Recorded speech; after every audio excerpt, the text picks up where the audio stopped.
Hey there, team. So I wanted to talk about pregnancy and training.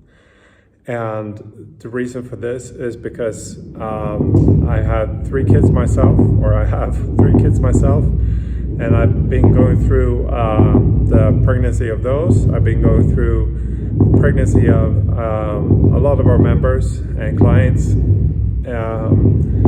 So I've seen all the great ones, the ones that had issues, and the big issue ones.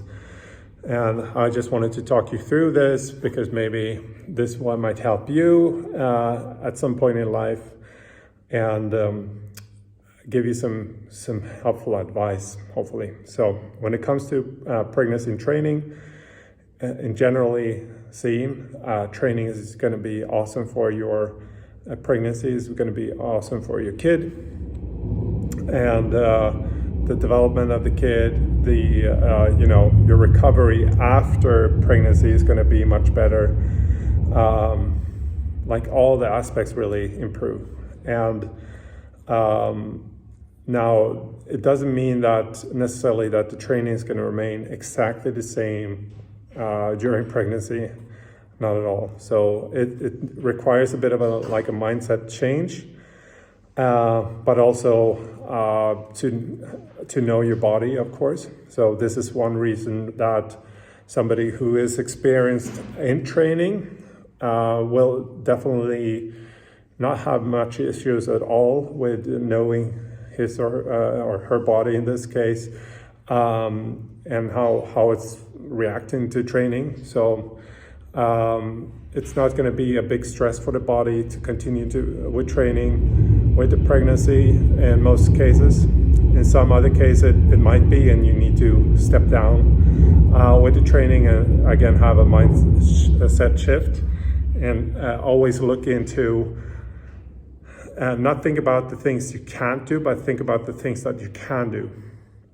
And that could be doing step-ups, that could be doing kettlebell carries and stuff to strengthen the upper and lower back. But obviously some stuff is just not going to be on the table, and that's totally fine. We all have those periods in life where we're going to be limited in some way. So it's a good to just have that mindset that sometimes I just have the chance to work on something else. Usually cardiovascular endurance and stuff like that is totally fine. I'm not saying somebody should start with running a marathon if they haven't done any running before, but usually somebody who's very experienced runner is not going to have big issues to keep on running a bit. But from experience, what we've been doing is that we had a difficult case here with a pregnancy that was not easy, and what helped there was we had a person that had pregnancy diabetes, and we just did one session a week of 30 minutes, and that only 30 minutes session actually improved the insulin and sugar levels in the body. So she didn't have to take as much insulin to get overflooded with sugar. So that's how potent training is. Just 30 minutes, and it was not something crazy. We just did something pretty, in one sense, easy, but very targeted, and looking that we didn't overstrain. But obviously we first checked with the doctor that she could move, but it was basically no training at all for a couple of months, and then we slowly just said, okay, we need to do something. And I mean, if you can walk up the stairs, then that's a start, and maybe we're just going to start with that and work with that kind of training, similar training, stepping up the boxes with some weight and see how that is, and so on, and not try to kill ourselves with a lot of pressure, of course.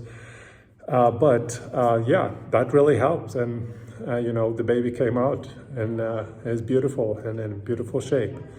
And this is what we need to tell people that we know are pregnant and have difficulties or not, is that training is just going to make it so much better.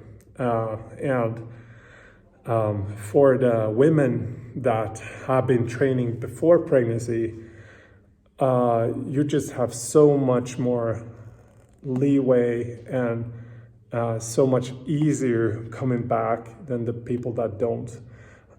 You're mitigating so much of pain and suffering for yourself. So it's definitely just going to help you to recover faster. And, you know, most things are just going to work much better. I hope this helps you, and yeah, good luck.